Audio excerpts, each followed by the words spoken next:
Okay. तो आज है 22 दिसंबर। और प्रभुपाद जी कहते हैं, पूर्णता की कोई सीमा नहीं है। हम अधिकाधिक सुधार कर सकते हैं, और फिर भी श्री कृष्ण को प्रसन्न करने की कोई सीमा नहीं है। उसी प्रकार जैसे भौतिकतावादी के लिए इस बात की कोई सीमा नहीं होती कि माया उसे कितनी ठोकरें मारेगी। बलवंत को पत्र, 22 दिसंबर 1971। तो ये पत्र नहीं है ऐसे कि उसमें क्यों प्रभुपाद जी ने ये ऐसे लिखा, किस परिवेश में लिखा, तो ये नहीं है। लेकिन हम लोग इसको डिस्कस कर सकते हैं कि इसमें प्रभुपाद जी क्या बताना चाहते हैं। कि देखिए, परफेक्शन जिसको कहते हैं, पूर्णता जिसको कहते हैं, कि हाँ, कंप्लीटनेस की क्या परिभाषा होनी चाहिए। तो हम चाहे जितना प्रयत्न कर लें, ना तो हम परफेक्शनिस्ट बन सकते हैं, ना ही हम ऐसा बोल सकते कि हमने पूरा कंप्लीट ज्ञान प्राप्त करके ये कार्य किया, है ना। तो ऐसा नहीं कर सकते।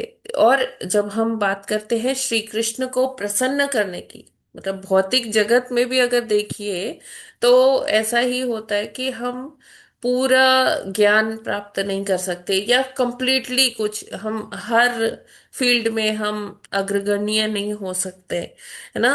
तो जब हम बात करते हैं आध्यात्मिक जगत की, श्री कृष्ण को प्रसन्न करने की, तो हम उसमें रोज इम्प्रूव तो कर सकते हैं, सुधार तो कर सकते हैं। लेकिन हम ये नहीं कह सकते कि हमने बेस्ट, मतलब अपने तरफ से बेस्ट दे दिया। लेकिन श्री कृष्ण के लिए हम बस अपने को इम्प्रूव ही कर सकते हैं। हम ये नहीं कह सकते कि हमने बहुत अच्छी सेवा की, बहुत अच्छी सेवा की, अब इससे अच्छी सेवा नहीं हो सकती है। क्योंकि भगवान तो परफेक्शनिस्ट है, नो डाउट। भगवान सर्वशक्तिमान है, हर तरह से भगवान परफेक्शनिस्ट है। आप ये सोचिए, जो लेटे लेटे अपने आंख के एक इशारे से, भ्रकुटी के एक इशारे से पूरा ब्रह्मांड रच देते हैं, है ना। प्रलय करा देते हैं। तो वो उन भगवान को प्रसन्न करने के लिए हम कितना भी जोर लगाएं, हम हमारी उतनी क्षमता नहीं है। हाँ, लेकिन भगवान तो बहुत दयालु हैं। जैसे माता पिता अपने बच्चे की छोटी छोटी भूल को वो इग्नोर करके, उसके जो गुण होते हैं वो देखते हैं, उनको उसमें ही अच्छा लगता है कि हाँ, बच्चे ने मेरे लिए कुछ किया। तो ऐसे ही भगवान है, वो इतने दयालु हैं कि हमारी जो कमियां हैं, हमारी जो त्रुटियां हैं, उनको बिना मतलब देखे वो देखते हैं, कि हमारा भाव देखते हैं कि किस भाव में हम उनकी सेवा कर रहे हैं। उसमें अगर कुछ कमी भी रह जाती है तो उसे इग्नोर कर देते हैं। तो यहाँ प्रभुपाद जी यही समझा रहे हैं कि हमें अपना, जितनी हमारी क्षमता है, यथाशक्ति हमें भगवान को देना है, भगवान को समर्पित करना है। और हर दिन अपने आप का हमें बेटर वर्जन बनना है। हमारा कंपटीशन और किसी से नहीं है, हमारा कंपटीशन हमारे खुद से है। और हम जितना ही ये इस चीज को समझेंगे, उतना ही हम आध्यात्मिक पथ पर और अच्छे से कार्य कर पाएंगे, है ना। प्रभुपाद जी कहते हैं कि कोई जैसे जो भौतिकतावादी है, उसके वो वहां भी कोई सीमा नहीं है कि माया उसे कितनी ठोकरें मारेगी, है ना। वो बार बार सोचता है, जैसे एक गाना भी आता है, हम होंगे कामयाब, हम होंगे कामयाब एक दिन। और वो दिन जो है, कब से उसका वेट करते हैं, लेकिन वो दिन आता ही नहीं है। माया देवी हमें बार बार प्रताड़ित करती है, बार बार ठोकर मारती है। लेकिन व्यक्ति सोचता है कि आज, चलो अभी मैं विफल हो गया, सफलता नहीं मिली मुझे, लेकिन हाँ चलो फिर से मैं एक बार प्रयत्न करता हूँ। फिर से वो जो भौतिक चीजों के लिए वो प्रयत्न करता है वो, लेकिन माया देवी उसे बार बार ठोकरें मारती है। कभी किसी प्रकार का दुख दे देती है, कभी किसी प्रकार का दुख दे देती है, लेकिन ये वक्त व्यक्ति माया के पीछे ही भागता रहता है, वो भौतिक चीजों के पीछे ही भागता रहता है ना। वो हर दिन प्रयास करता है कि आज तो शायद मैं सफल हो जाऊं, आज मेरे को धन मिल जाए, शायद आज मेरे को जिस संपत्ति के लिए या कोई चीज के लिए वो प्रयत्न कर रहा है, कोई कार लेना चाहता है, कोई घर बनाना चाहता है, कोई अपना नौकरी में प्रमोशन लेना चाहता है, किसी को पत्नी चाहिए, किसी को पति चाहिए। तो इस तरह से भौतिक कामनाएं बहुत होती हैं, और व्यक्ति जो है वो इस भौतिक जगत में एक अंधी दौड़ में भागता रहता है, भागता रहता है, और जन्म जन्मांतर से वो यही कर रहा है। और फिर भी जो है वो इस भौतिक जगत से आकर्षित है।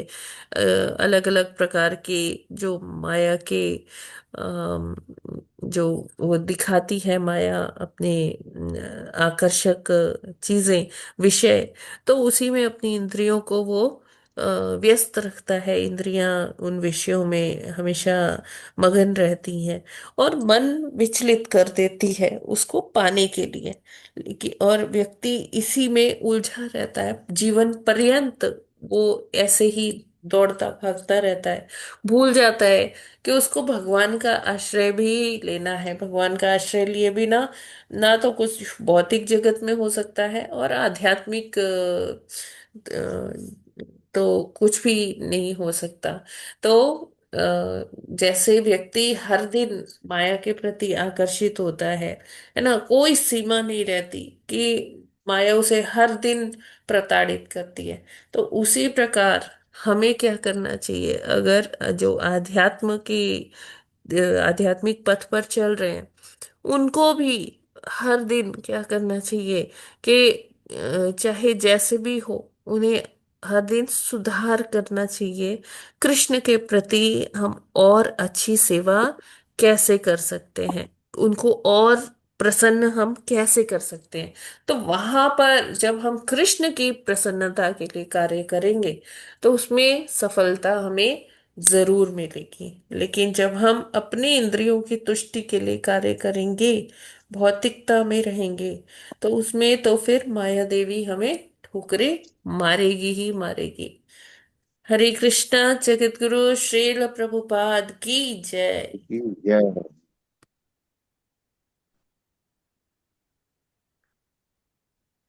हरे कृष्णा। हरे कृष्ण माता जी। जी सब प्रभु। कृष्ण की प्रसन्नता के लिए कार्य करना है, कृष्ण को केंद्र में रखते हुए। हालांकि भौतिक जगत में लोग जो हैं भौतिक आवश्यकताएं भी पूरी करते हैं, तभी काम चलता है माता जी। एक पुराना थोड़ा आपने बहुत अच्छा एक पीडीएफ डाला था तिलक लगाने का। हाँ तो जी जी। तिलक माथे पर माथे माता जी हम लोग जो है वैष्णव तिलक लगाते हैं, लेकिन इस पर अन्य भी है, उदर पर, छाती पर, उसके हाँ, बाद इम्पोर्टेंस में गर्दन के पीछे, तेरह कमर के नीचे। 13 जगह। तो माता जी ये भी क्या वैष्णव ही तिलक हाँ लगाने हाँ, पड़ते हैं तभी या तो बस? भेजा प्रभु जी, तभी भेजा। माता जी तो और अंगों पे जो है वो क्या सिंबॉलिक लगाना ही बहुत नहीं होगा गर्दन के पीछे, कि मतलब जो है ये रिंग फिंगर से बस टच कर दिया, वो क्या सफिशिएंट नहीं होगा? नहीं, वैष्णव तिलक ही होता है प्रभु जी। आप वो ले सकते हैं, स्टैम्प आती है, वो आप ले सकते हैं हाँ, तो सारे उससे। अंगों पे वैष्णव तिलक ही लगेगा माता जी? हाँ हाँ, यस प्रभु जी। अच्छा माता जी, इसमें कुछ निशान हैं संख्या 4 से लेके दाहिनी, फिर वो बीच में गोला सा बनाया है, तो वो क्या कम इम्पोर्टेंट है? दाहिनी कमर, कंठ, बाह, कंधे। नहीं नहीं नहीं, अ, कम इम्पोर्टेंट नहीं है, वो सब करना है। अच्छा, सब लगाना सब जगह वैष्णव तलक ही है, हाँ ऐसा जी नहीं है कि जी बस जी। कि रिंग फिंगर से टच कर दें और हो गया। नहीं नहीं ठीक है, नहीं। हरे कृष्ण। हाँ माता जी, हरे कृष्ण। जी प्रभु जी, तो आगे बढ़ते। 11वां श्लोक। 11वां श्लोक तो आज टीम भरत को पढ़ना है। माता जी 11वां श्लोक। श्रद्धत्स्वैतन्मतं मह्यं जुष्टं यद्ब्रह्मवादिभिः येन मामभयं भयंकर पढ़ती हैं आप। यायात्यविदः। हरे कृष्णा। हरे कृष्णा सभी को सादर प्रणाम। श्रद्धस्त्वतं अनन्तमन्तं मह्यां जुष्टं यद् ब्रह्मवादिभिः येन मां भयं याया मृत्युमृक्षन्ते त्वाद्विद। हरे कृष्णा। हरे कृष्णा।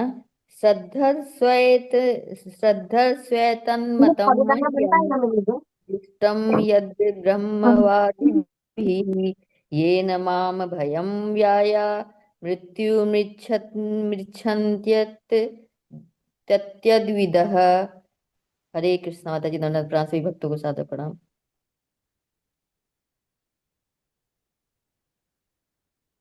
हरे कृष्णा। श्रद्ध श्रद्धस्त्व वेन मतं यष्टां जुष्टं यद्वया विधिभिः येन माम भयं वा याय मृत्युमच्छन्य यत यतद्विदः।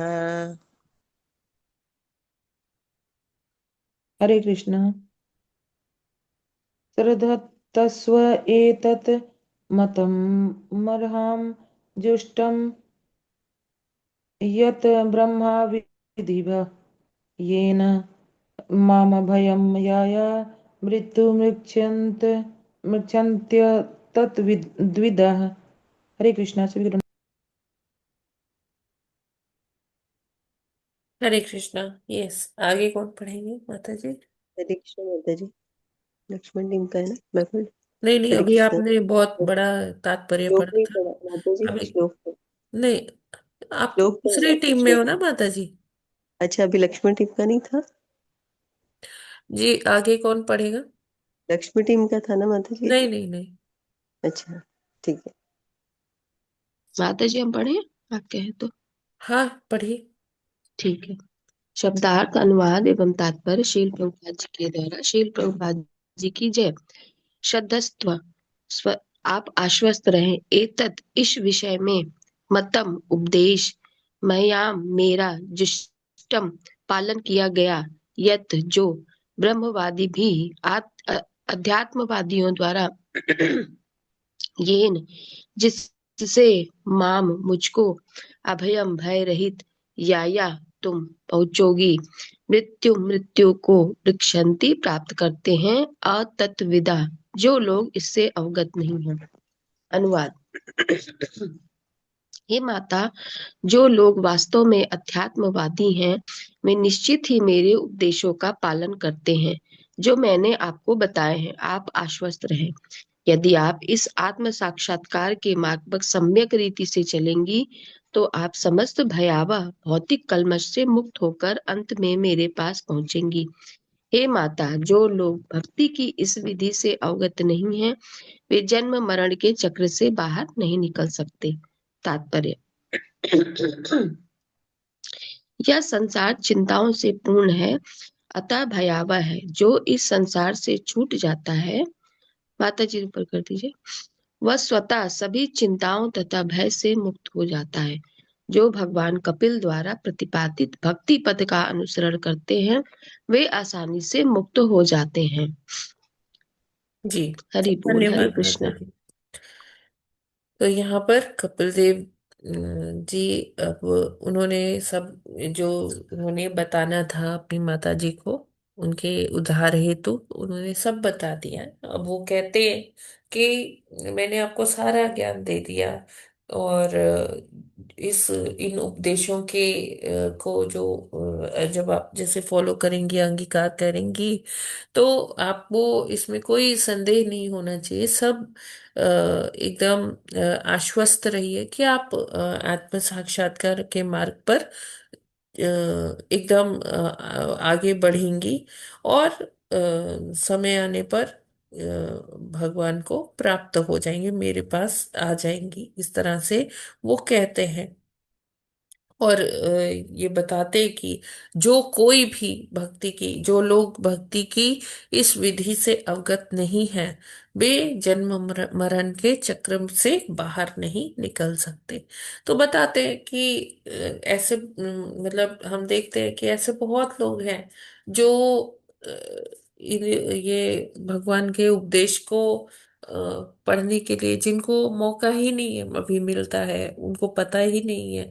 अब अगर आप देखेंगे ना, तो ऐसे कई लोग हैं जिनको यही डिफरेंस ही नहीं पता कि भगवत गीता क्या है और भागवत क्या है। या उनको ये मान लीजिए कि कोई भी मौका ही नहीं मिला ये जानने का। और कई लोग ऐसे हैं जिनको मौका भी है, वो जान भी सकते हैं, लेकिन वो उनकी रुचि नहीं है, वो जानना नहीं चाहते। तो इट मीन्स कि अभी उनके पुराने जो अनर्थ हैं, जो पुराने जो कुछ पाप कर्म है, वो उनके चलते अभी उनको अगर मौका भी मिल रहा है तो वो उसे मौके को गवा देते हैं। कभी क्या होता है कि वो सो जाते हैं, नहीं सुनते हैं, या वो सुनना ही नहीं चाहते हैं, प्रयत्न ही नहीं कर पाते हैं। तो हमें उनके लिए क्या करना चाहिए? उनके लिए हमें प्रार्थना करनी चाहिए, है ना। और ये कपिल देव क्या कहते हैं भगवान कि जो भी इस तरह की विधि से आगे बढ़ेगा उसको आत्म साक्षात्कार भी होगा और भगवत प्राप्ति भी होगी। तो वो अपनी माता जी को आश्वस्त करते हैं, और आगे श्लोकों में फिर वो उनसे परमिशन लेते हैं कि अब मुझे जाना होगा, जिस काम के हेतु मैं आया था वो काम अब पूर्ण हो गया। तो हम आगे देखते हैं। यहाँ प्रभुपाद जी बहुत सुंदर लिखते हैं ये श्लोक में कि यह संसार चिंताओं से पूर्ण है। हर किसी को देखिए किसी ना किसी बात की चिंता है, स्ट्रेस है, टेंशन है ना। तो ये उससे परिपूर्ण है, अतः भयावह है। इसीलिए ये यहाँ जो स्थिति है बहुत भयावह है। और यहाँ से बाहर निकलने का तरीका क्या है, वो भगवान कपिल देव जी ने बहुत विस्तार से बताया है। भागवत में जो वार्तालाप है भगवान कपिल देव और देवाहूति माता जी का, तो ये वार्तालाप को जो कोई भी अंगीकार करेगा, जो भी इस उपदेशों का पालन करता है, तो वो उसको ये अध्यात्म के पथ पर वो बहुत उन्नत होकर अंतोगत्वा उसे भगवत प्राप्ति हो जाएगी, है ना। तो क्या लिखते हैं, जो इस संसार से छूट जाता है वह स्वतः सभी चिंताओं तथा भय से मुक्त हो जाता है। अब संसार से छूटने का क्या मतलब है? केवल मृत्यु ही नहीं है संसार से छूटने का मतलब। संसार से छूटने का मतलब है कि हम अपनी वृत्ति ऐसी बना लें, हमें पता है कि सुख दुख तो आते जाते रहेंगे, है ना। जैसे गर्मी सर्दी हमारे कंट्रोल में नहीं है, उसी तरह से इस भौतिक जगत में सुख दुख भी गर्मी सर्दी की तरह आते रहेंगे। गर्मी के बाद जैसे सर्दी आती है, सुख के बाद वैसे ही दुख आएगा, दुख के बाद फिर सुख आएगा। तो हमें उससे परेशान नहीं होना है। जैसे गर्मी सर्दी को हम कंट्रोल नहीं कर सकते, वो अपने समय पर आएगी ही आएगी, उसी तरह से दुख और सुख भी आएंगे ही जाएंगे। तो हमें संभाव में रहकर हमेशा जो है भगवत भक्ति करनी है, भगवान की सेवा करनी है। हम अगर ये करते रहेंगे बिना दुख में दुखी हुए, सुख में ज्यादा सुखी नहीं, मतलब सुख में ज्यादा हमें सेलिब्रेट नहीं करना है, तो हम अगर ये चीजें समझ लें और भगवान की भक्ति में लगे रहें, तो हमारा जीवन, हम जीवन के भय से, वैसे ही चिंताओं से वैसे ही मुक्त हो जाएंगे, है ना।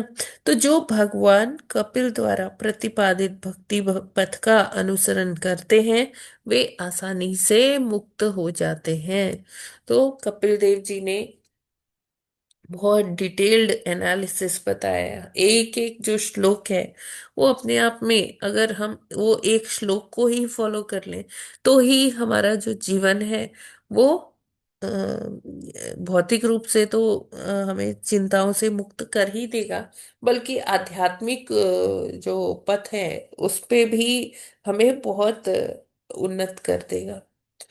तो आई गेस ये क्लियर है सभी को। आगे बढ़ते हैं, देखते हैं कि आगे भगवान क्या कहते हैं, क्या अनुमति मांगते हैं। तो मैत्रेय जी विदुर जी से ये बता रहे हैं। तो आप लोग को याद है ना कथा कैसे चल रही है? मैत्रेय जी किससे बात कर रहे हैं?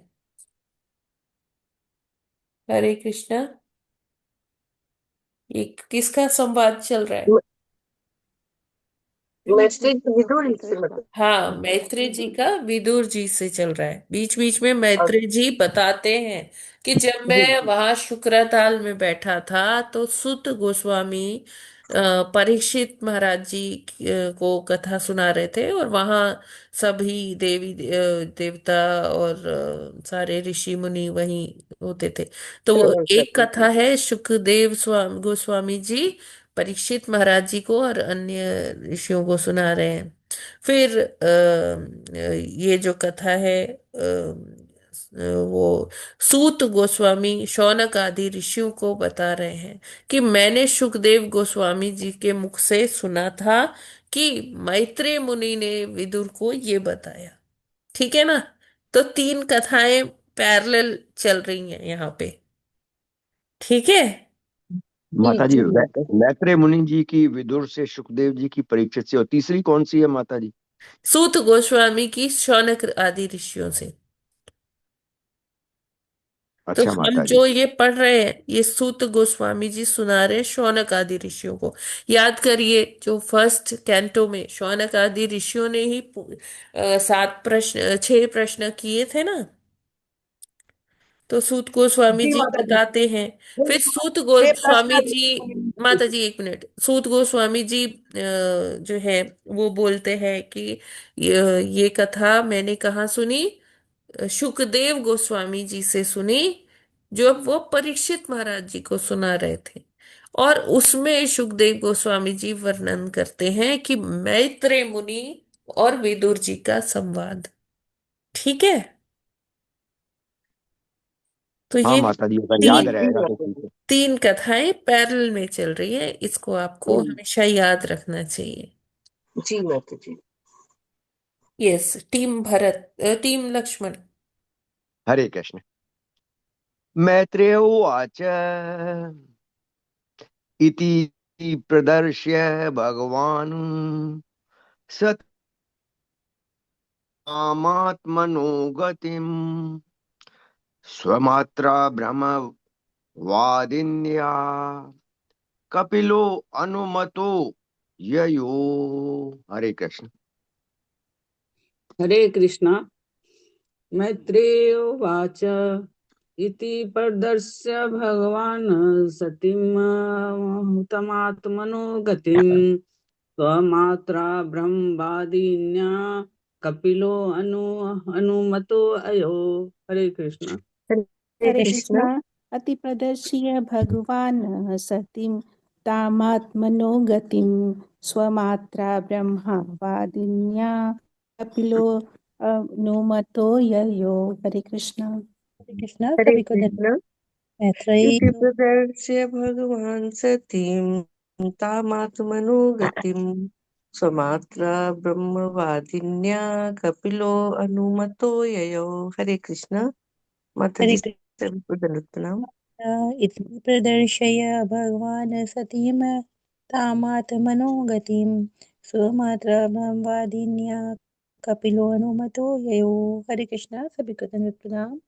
हरे कृष्णा माता जी, सभी को दंडवत प्रणाम। इति मैत्रेय उवाच इति प्रदर्श्य भगवान् सतीं तामान्य मनोगतिं स्वमात्रा ब्रह्मवादिन्या कपिलो अनुमतो ययो। हरे कृष्णा माता जी, सभी को दंडवत प्रणाम। हरे हरे कृष्णा।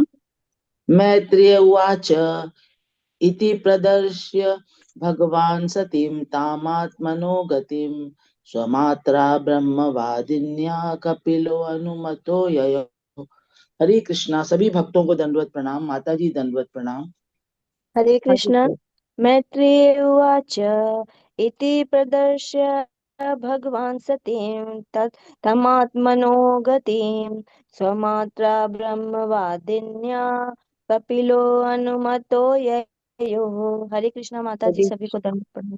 हरे कृष्ण। हरे कृष्णा। मैत्रेय उवाच इति प्रदर्श्य भगवान् सतीं समात्मनो गतिं स्वमात्रा ब्रह्मवादिन्या कपिलो अनुमतो ययो।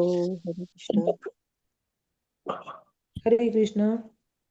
मैत्री उवाच इति प्रदर्श्य भगवान् तमात्मनो गतिं स्वमात्रा ब्रह्मवादिन्या कपिलो अनुमतो ययौ। हरे कृष्णा।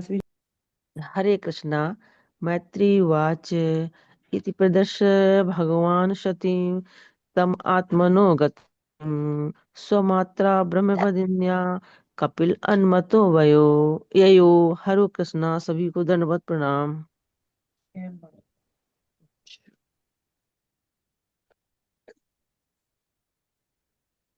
हरे हरे कृष्ण। कृष्ण। पढ़िए पढ़िए हाँ, पढ़िए। मैत्रेय उवाच इति प्रदर्श्य भगवान् सतीं तामात्मनो गतिं स्वमात्रा ब्रह्मवादिन्या कपिलोऽनुमतो ययौ।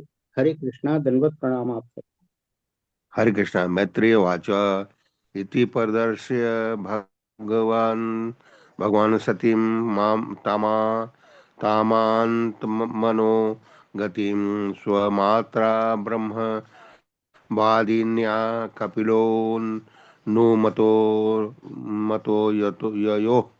हरे कृष्ण।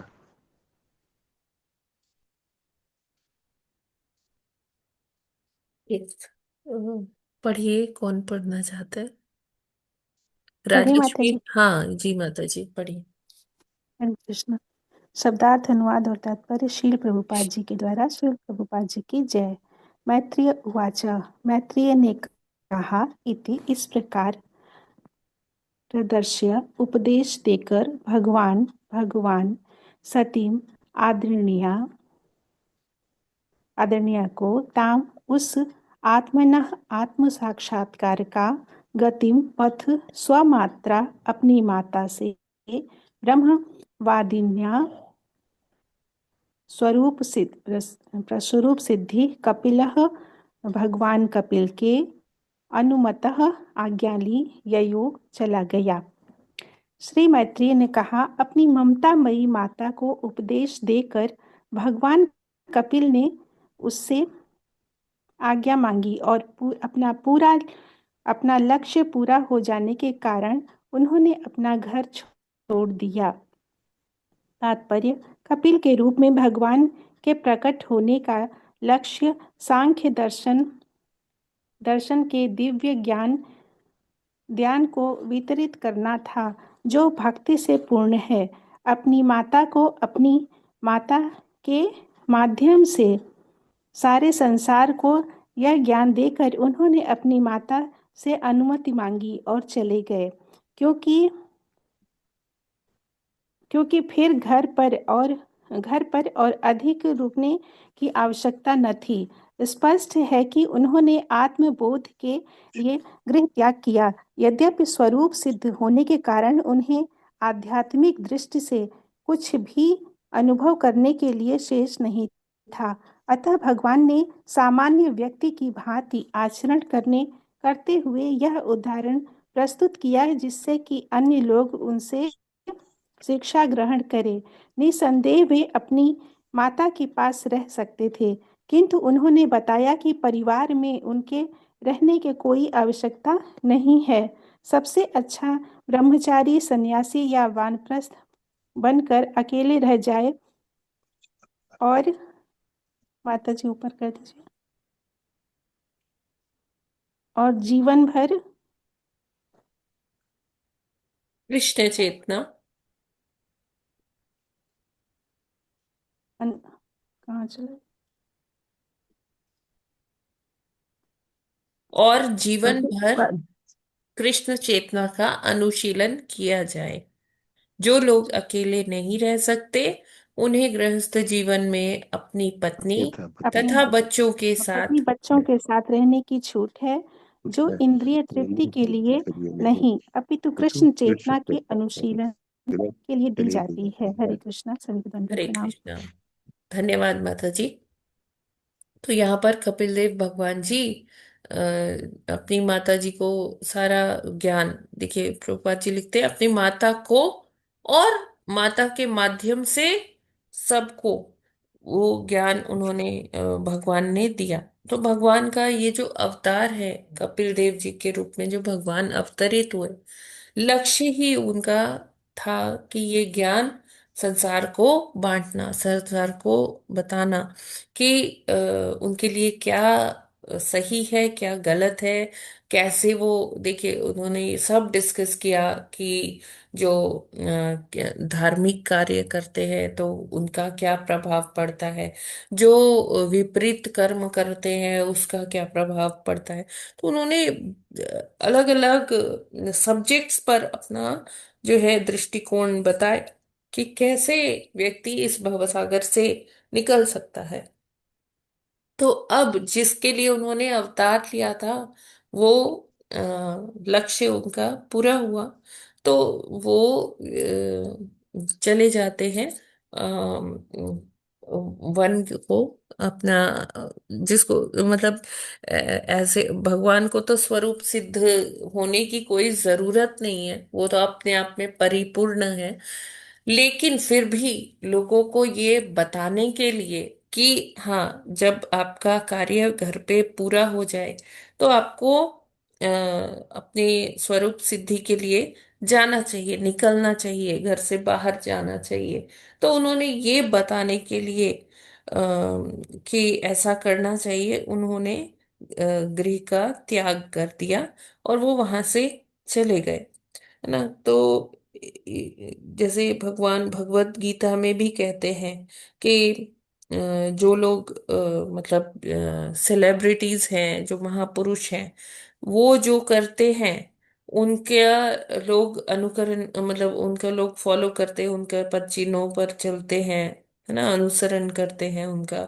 तो उनका ये कर्तव्य है कि वो ऐसे आचरण करें कि लोग उनसे सीखें, लोग उनको फॉलो करें, तो गलत चीज फॉलो ना करें। जैसे भगवान, उनको गुरुकुल जाने की कोई आवश्यकता नहीं थी, वो तो पढ़े ही थे, उनको तो सब ज्ञान है ही, है ना, वो तो पढ़ाते हैं। तो लेकिन फिर भी वो गुरुकुल गए, संदीपनी मुनि के आश्रम में गए कि आने वाले जो पीढ़ियां हैं वो कहेंगी अरे कृष्ण तो नहीं गए थे गुरुकुल।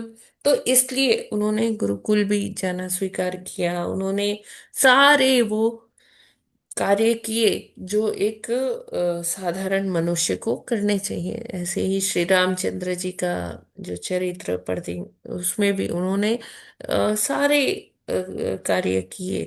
तो क्योंकि लोग जो है फॉलो करते हैं, तो इसी तरह से यहाँ कपिल देव जी भी वो स्वरूप सिद्धि के लिए कहते हैं कि वो वन से वन की ओर निकल गए अपना सारा कार्य पूरा करके। तो ऐसे ही हमें भी करना चाहिए। लेकिन अभी आज के टाइम में हम वन जाने का, वन गमन का थोड़ा मुश्किल है, तो देश काल परिस्थिति के अनुसार हमें कार्य करना चाहिए। तो जैसे वानप्रस्थ है, संन्यास है, अभी हम वन में नहीं जा सकते, हम अपने घर में ही रहकर क्या कर सकते हैं, उस का पालन कर सकते हैं कि हम भोगी ना बने रहें सारा जीवन, कि मैं क्या खाऊं, क्या करूं, कैसे करूं। हमारा जो ध्यान है वो केंद्रित होना चाहिए हमें भगवत प्राप्ति की ओर। उसमें शरीर को चलाने के लिए अगर हमें कुछ वो चाहिए, तो वो थोड़ा बहुत जो भी मिल जाता है शरीर को चलाने के लिए वो ले लेना चाहिए। लेकिन हमें जिह्वा का स्वाद, है ना, और भोग करना, ये सारी वृत्तियों से हमें दूर होना रहना चाहिए। ठीक है, ये क्लियर है। जी माता जी। हाँ माता जी, ठीक है, देखिए ध्यान केंद्रित होना चाहिए बहुत ज्यादा। लास्ट लाइन में देखिए, जो लोग अकेले नहीं रह सकते हैं उन्हें गृहस्थ जीवन में अपनी पत्नी तथा बच्चों के साथ रहने की छूट है, जो इंद्रिय तृप्ति के लिए नहीं अपितु कृष्ण चेतना के अनुशीलन के लिए दी जाती है। ठीक है। हाँ माता जी, व्यस्त जीवन में कृष्ण चेतना होनी चाहिए।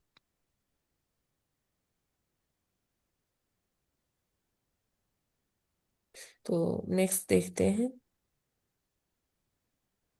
हरे कृष्ण माता जी। जी, 13वां श्लोक। Yes, team Bharat. हाँ जी माता जी, माता आपको जी। कर रहे हैं आगे 13वां श्लोक। हाँ यस माता जी, पढ़िए। 13वां श्लोक। सा चापि तनयोक्तेन योगादेशेन योगयुक् तस्मिन्नाश्रम आपीडे सरस्वत्याः समाहिता। हरे कृष्णा। हरे कृष्णा। सा च अपि तनया उक्तेन योग आदेशेन योगयुक् तस्मिन् आश्रमे अपीडे सरस्वत्याः समाहिता। हरे कृष्णा। हरे कृष्णा। सा चापि तनयोक्तेन योगादेशेन योगयुक्त तस्मिन् आश्रम आपीडे सरस्वत्याः समाहिता। हरे कृष्णा। सा चापि तनयोक्तेन योगादेशेन योगयुक् तस्मिन्नाश्रम आपीडे सरस्वत्या समाहिता। हरे कृष्णा। हरे कृष्ण। सा चापि तनयोक्तेन योगादेशेन योगयुक् तस्मिन्नाश्रम अपीडे सरस्वत्या समाहिता। हरे कृष्ण। हरे कृष्णा। सा चापि तन्वोक्तेन योगादेशेन योगयुक्त तस्मिन्नाश्रम आपीडे सरस्वया समाहिता। हरे कृष्णा। धन्यवाद, प्रणाम सभी को। हरे कृष्णा। सा चापि तन्योक्तेन योगादेशेन योगयुक्त तस्मिन्मनाश्रम आपीडे सरस्वत्या समाहिते। हरे कृष्णा। हरे कृष्णा। जी, आगे कौन पढ़ेगा? मैं पढ़ूं माता जी? हरे कृष्ण। माता जी, आपने अभी पढ़ा था, कोई और जिन्होंने नहीं पढ़ा बहुत दिन से? माता जी मैं पढ़ूं, बहुत दिनों से नहीं पढ़ा। ठीक है, पढ़िए माता जी। शब्द अर्थ अनुवाद श्री प्रभुपाद जी द्वारा। श्री प्रभुपाद जी की जय। सा वह च तथा अपि भी तनय अपने पुत्र द्वारा उक्तेन कहा गया योग आदेशेन योग संबंधी उपदेश से योग युक्त भक्ति योग में लगी हुई तस्मिन उस आश्रम में कुटिया में आपीडे फूलों का मुकुट सरस्वत्या सरस्वती का समाहिता समाधि में स्थिर अपने पुत्र के उपदेशानुसार देवहूति उसी आश्रम में भक्ति योग का अभ्यास करने लगी। उन्होंने कर्दम मुनि के घर में समाधि लगाई, जो फूलों से इस प्रकार सुसज्जित था मानो सरस्वती नदी का फूलों का मुकुट हो।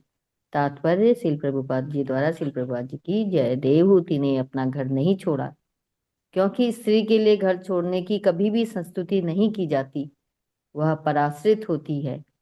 यही देवहूति विवाह के पूर्व अपने पिता स्वयंभू मनु के संरक्षण में थी। फिर उनके पिता ने कर्दम मुनि को सौंप दिया। अपनी युवावस्था में वे अपने पति के संरक्षण में थी और तभी उन्होंने पुत्र रूप में कपिल को जन्म दिया। ज्यों ही पुत्र बड़ा हुआ, उनके पति ने घर त्याग दिया। वे चाहती तो घर छोड़ सकती थी, किंतु उन्होंने ऐसा नहीं किया। वे घर में ही रहकर अपने महान पुत्र कपिल मुनि के उपदेश के अनुसार भक्ति योग का अभ्यास करने लगी। उनके भक्ति योग के कारण ही उनका पूरा घर सरस्वती नदी पर फूल के मुकुट सा बन गया। हरे कृष्णा। श्री हरे प्रभुपाद जी कृष्णा। की बहुत जय। बहुत धन्यवाद कविता माता जी। यहाँ पर बताते हैं मैत्री मुनि विदुर जी को कि किस प्रकार भगवान के चले जाने के बाद कपिल देव जब गृह त्याग करके चले गए, तो देवाहूति माता जी उधर ही रह गई, और जो उन्होंने उपदेश सुना था कपिल देव भगवान जी से, वो उसका पालन करने लगी, उन उपदेशों का पालन करने लगी, और उनकी भक्ति इतनी, मतलब आगे इतनी उन्नत हो गई वो भक्ति में कि उनकी भक्ति से वो करदम मुनि का जो घर था, जो आश्रम था, वो इतना, आप कह सकते हैं इतना तेज पूर्ण हो गया, ऐसा मानो कि सरस्वती नदी का मुकुट बन गया। तो जो आप, अगर आपको याद हो, तो वो जो करदम मुनि ने एक विमान बनाया था ना, जिसमें वो देवाहुति माता जी को लेकर गए थे अलग अलग लोगों तक।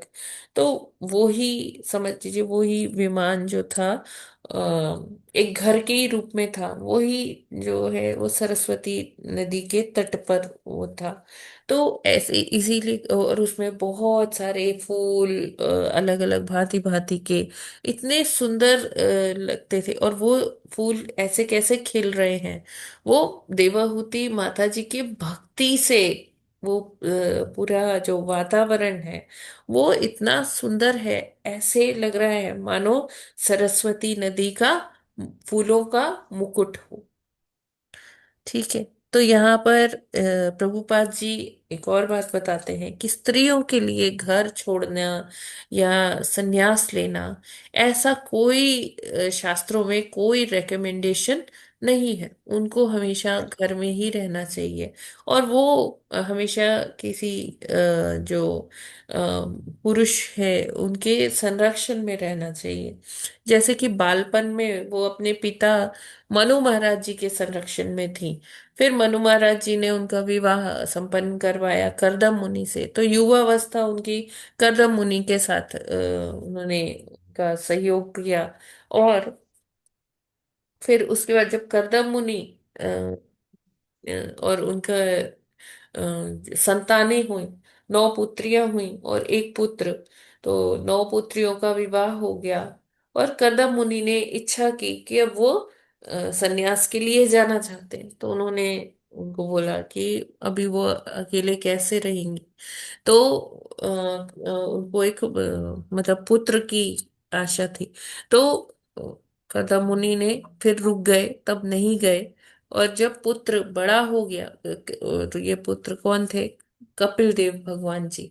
जब कपिल देव भगवान जी बड़े हो गए, तब जो है करदम मुनि वन की ओर गए अपनी, और उन्नति के लिए और भगवत प्राप्ति के लिए। तो फिर क्या हुआ कि हमने देखा कि किस प्रकार कपिल देव भगवान जी ने देवाहुति माता जी को उपदेश दिया, और जो उनके मन में जो विचलित करने वाले विचार थे, और जो वो ये सोच रही थी कि वो दुखी थी अपने पति के वनगमन से, तो वो सारी जो उनके मन में विचलन था, उसको कपिल देव भगवान जी ने एकदम उनको शांत कर दिया अपने उपदेश सुनाकर। और फिर कपिल देव जी भी घर त्याग के चले गए, और अब देवाहुति माता जी उनके बताए गए उन्हीं प्रिंसिपल्स का, उपदेशों का पालन करती हैं, और जिसके कारण वो पूरा वातावरण जो है दिव्य हो जाता है। इसीलिए उस यहाँ पर कहा गया है कि सरस्वती नदी का फूलों का मुकुट सा बन गया उनका वो घर, आश्रम। राइट? Is this clear? ये क्लियर है सभी को? माता जी वैसे भक्ति से तो सब दिव्य हो जाता है, तो माता जी, माता ने जो है भक्ति की तो सारा वातावरण बन गया, फूलों का मुकुट बन गया। लेकिन माता जी, कर्दम मुनि जो ने जो इतनी तपस्या की थी, क्या उसमें कोई रोल, उनका कोई रोल नहीं था कि वो वातावरण इतना जो है वो तो कब दिव्य के हो गया? चले गए ना वहां से। अच्छा माता जी। और रोल ये है कि वो दिव्य जगह थी। जो करदम मुनि ने जो वो घर बनाया था, वो भी दिव्य था, उनका रोल ये है। हाँ माता जी, हरे कृष्ण। लेकिन उसको मेंटेन कौन रख रहा है? देवहूति माता जी, हाँ माता जी। है ना। अब देखिए, आपने हाँ बहुत अच्छा बाग सजाया, उसमें अलग अलग फूल लगाए। तो उसे मेंटेन करने की भी जरूरत होती है ना, कि एक बार लगा दिया, उसकी तरफ देखना ही नहीं है, वो तो सुंदर है ही, ऐसा तो नहीं होता है। ठीक है ना। हाँ, क्योंकि माता जी ऐसा आया है ना कि कर्दम मुनि के वैभव को देखकर जो है आकाश में विचरण करते हुए देवलोग और गंधर्व लोग भी जो है एग्जैक्टली उसमें हाँ वो करते थे। तो ऐसा लगा कि कहीं सारा ये वैभव कर्दम मुनि का तो नहीं था, क्योंकि माता तो भक्ति में अभी बैठी थी, चाहे वो पहले से परिपूर्ण थी। इसलिए क्वेश्चन किया माता हाँ जी, हाँ। हरे कृष्ण। नहीं, वो मतलब उस चीज को मेंटेन कौन कर रही है? वो देवहूति मेंटेन माता माता जी। जी कर रही है ना, जी। कर्दम मुनि ने किया था, हरे कृष्ण माता जी। ठीक है। माता जी, हाँ इससे इससे हाँ पहले थोड़ा सा जो बताया था, जो सुखदेव गोस्वामी जो परीक्षित महाराज को बता रहे हैं, उसमें सूत गोस्वामी भी बैठे थे, क्योंकि सौनक आदि ऋषि ने कहा कि क्योंकि आप सुन रहे थे हाँ सुखदेव गोस्वामी से, इसलिए हमको भी बताओ। हाँ तो जी। वो तो सही है, लेकिन ये मैत्रेय मुनि और विदुर जी भी थे उसमें? नहीं, विदुर जी तो खैर तीर्थ नहीं नहीं यात्रा में नहीं, गए थे। सुखदेव गोस्वामी ने ये कथा सुनाई थी परीक्षित महाराज को, जिसमें उन्होंने बताया था कि मैत्रेय मुनि विदुर जी से वार्तालाप कर रहे थे। अच्छा, सुखदेव गोस्वामी बता रहे हैं। तो सूत गोस्वामी को याद आया कि सुखदेव गोस्वामी ने ऐसे बताया था कि मैत्रेय मुनि जब विदुर जी से बात कर रहे थे, तो उन्होंने बताया कि करदम मुनि ने अपनी माता देवहूति जी को ये उपदेश सुनाए। जी जी जी, मतलब ये परीक्षित महाराज जी को बता रहे हैं, तो वो हाँ। उसको। यस। जी। एक थोड़ा सा कल का भी आपने अगर डाला है, तो या तो मैं उसमें देख लूं। आपने डाल दिया नहीं, है वीडियो बताइए कल का? बताइए क्या है। वो जो कहा था कि आत्मा जो जाती है, तो दरवाजा जो है बाल की नोक के हाँ 1 जी अपॉन जी जी, एक टेन बटा दस थाउजेंड होता है ना, हजारवें उसके हिस्से के बराबर। हाँ, मुताबिक, बाल के अग्र तो भाग के, नोक के के अग्र। बराबर होता है। हाँ। तो फिर उसके बाद आपने बताया था कि उनकी वो जो नाक की कील वो हो गई थी, वो वाला मेरे से मिस हो गया था, मैं नहीं सुन पाई थी। तो ये अगर वो डाल दिया है, तो फिर हाँ ये तो डाल अभी डाला नहीं है। मैं डाल दूंगी माता जी। ये मैंने ऑलरेडी, हम लोग ने डिस्कस किया हुआ है श्यामानंद प्रभु जी का। हाँ, कि वो अपने ध्यान में बैठे थे। अभी देखिए, जब लीलाओं में प्रविष्ट हो रहे हैं ना, डायरेक्ट भगवान की लीलाओं में प्रविष्ट हो रहे हैं, तो वो तो राधा रानी की आध्यात्मिक वो नाक की जो रिंग या जो भी नाक की कील थी, तो वो लेकर, वो तो राधा रानी की दिव्य चीज है, वस्तु है, वो तो है ही आध्यात्मिक जगत की। वो जा सकती है माता जी। अब वो कैसे गई वो तो नहीं। और दूसरा, ये जो हम कह रहे हैं कि वहां का दरवाजा इतना ही बड़ा है, वो ये बताने के लिए कहा जा रहा है कि केवल आत्मा ही जाती है, उसके साथ कोई शरीर नहीं जा सकता। जी जी। ठीक है ना। तो ये दोनों अलग अलग परिवेश की बात है, कि आत्मा जा सकती है क्योंकि वो होल उतना ही बड़ा है ना। तो ये यही जी बताने के लिए। लेकिन जब लीलाओं में प्रवेश होने की बात है, तो वो तो राधा रानी के ही ये सारे जो क्या कहते हैं, गोपियां हैं, या जो जो उनकी मंजरी। मंजरियां, हाँ यस, वो एकदम से स्लिप हो, मंजरियां हैं। तो वो तो लीलाओं में आदान प्रदान कर रही हैं, तो जो उनकी जो वो जो राधा रानी जो आभूषण पहनती हैं, तो वो भी जैसे राधा रानी दिव्य हैं, उनके पहने जाने वाले आभूषण भी दिव्य हैं, और वो सारी चीज जो भी उनकी साज सामग्री है, सब दिव्य है। तो वो जा सकती है माता जी। जी। ठीक है। तो जैसे श्यामानंद प्रभु जी, इनका इनका अच्छा, मैंने अभी इनका नहीं पता है मेरे को, देख लूंगी मैं। हाँ, आप देख लीजिएगा, उसमें टाइप कर लीजिएगा श्यामानंद प्रभु जी का, तो आपको मिल जाएगा। जैसे रघुनाथ गोस्वामी, ठीक है रघुनाथ, माता जी, इन हम लोगों का लोग तो थोड़ा है। आगे कर लेते हैं, है ना, नहीं जी तो जी। फिर टाइम जा रहा है।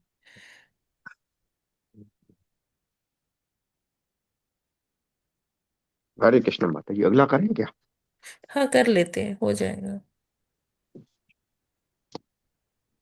हरे कृष्ण। 14वां श्लोक। अभीक्षणावगाह कपि शान जटिलान कुटिलालकान आत्मानं चोग्रतपसा विप्रतीचीर्णं कृशम्। हरे कृष्ण। हरे कृष्णा। अब माता अब जी सब लोग नहीं पढ़ेंगे, है ना। अब ठीक है, पढ़ लीजिए। मंजू माता जी, आप पढ़ना चाहते हो? जी जी पढ़ लेते। पढ़ लीजिए। अभीक्षण अवगाह कपीसन जो जटिलान कुटिल आकलान अरे, आगे आत्मन पढ़ने को कह, चलिए पढ़िए पढ़िए पढ़िए। उग्र तपसा बिभ्रति चिरनिम चिरिनम कृशम। आगे पढ़ लो माता जी। हाँ हाँ, वही कह रही थी। शब्दार्थ अनुवाद और तात्पर्य शिल प्रभुपाद जी के द्वारा शिल प्रभुपाद की जय। अभीक्षण पुनः पुनः पुनः बारंबार अवगाह नहाने से कपीसन भूरे जटिलान जटा रूप जटिल घुंघराले कुटिल कुटिल। अकला कुटिल घुंघराले अकलान वाल आत्मनम उनका शरीर च तथा उग्र तपसा कठोर तपस्या से विभ्रति हो गया। चिरिनम चित्रों से ढकी कृशम दुबली। अनुवाद। वे 3 बार स्नान करने लगी और इस तरह उनके घुंघराले काले काले बाल क्रमशः भूरे पड़ गए। तपस्या के कारण उनका शरीर धीरे धीरे दुबला हो गया और वे पुराने वस्त्र धारण किए रहे। तात्पर्य। योगी ब्रह्मचारी वानप्रस्थ तथा सन्यासी दिन में कम से कम 3 बार प्रातः मध्याह्न तथा सायं काल स्नान करते हैं। यहाँ तक कि कुछ गृहस्थ विशेष रूप से ब्राह्मण भी इसका पालन करते हैं। देवहूति एक राजा की पुत्री और राजा तुल्य की पत्नी भी थी। यद्यपि कंदर्प मुनि राजा न थे, किंतु उनके योग से उन्होंने देवहूति को दासियों समेत तथा समस्त ऐश्वर्य के साथ रखा, किंतु उन्होंने अपने पति के रहते ही तपस्या सीख ली थी। अतः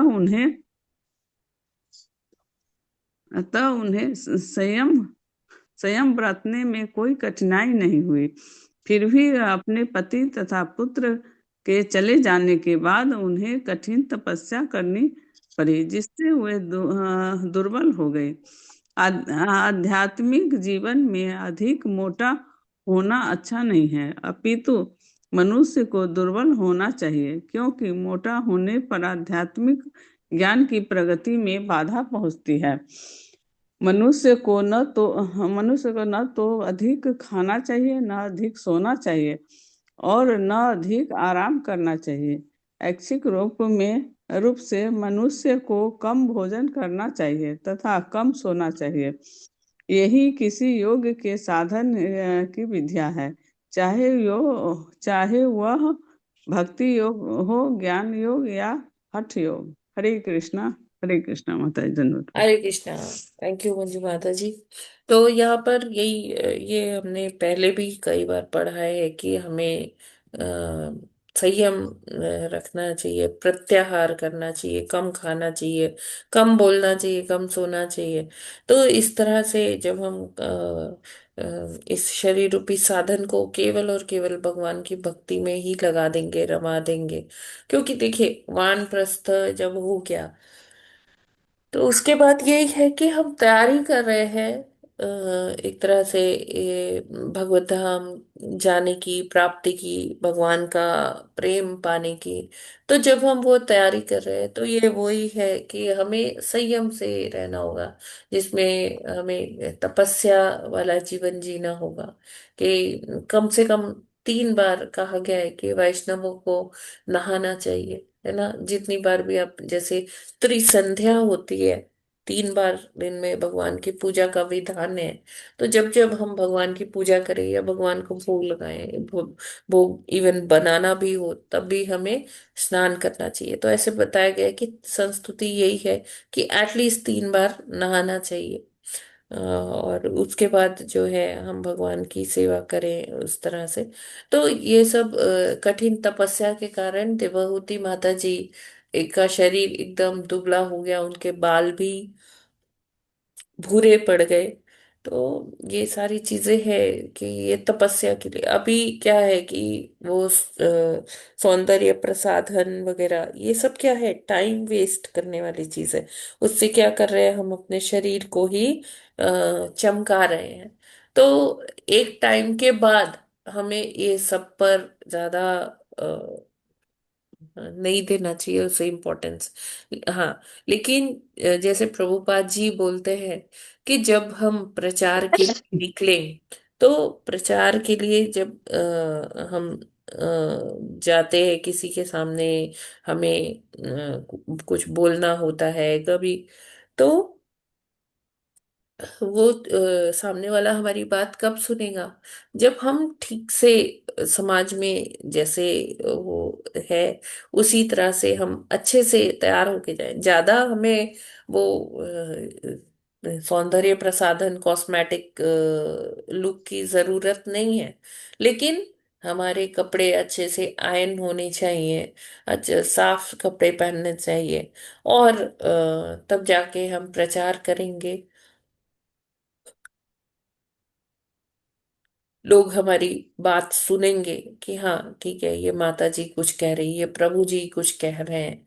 और अगर हम अपना ध्यान नहीं देते, हम ऐसे ही पहुंच जाते हैं, तो फिर कोई हमारी बात सुनेगा नहीं, है ना। कि हाँ ये तो ठीक है, पता नहीं कहाँ से तपस्वी आ गए हैं, फटे पुराने कपड़े पहने हुए हैं, है ना। तो जब हम बाहरी जगत में, भौतिक जगत में जा रहे हैं, तो हमें उस तरह से जाना होगा जैसे, जिससे कि हमें लोग स्वीकार कर ले कि हाँ हमारी बात तो सुने एटलीस्ट। ठीक है, लेकिन जब कोई तपस्या कर रहा है, वानप्रस्थ संन्यास आश्रम जिसने ले लिया है, तो उसको क्या करना चाहिए, उसको ज्यादा से ज्यादा अपना टाइम किसमें लगाना चाहिए, भक्ति में। अब हम देखते हैं, लेकिन हमारे सन्यासी जो हैं वो क्या करते हैं,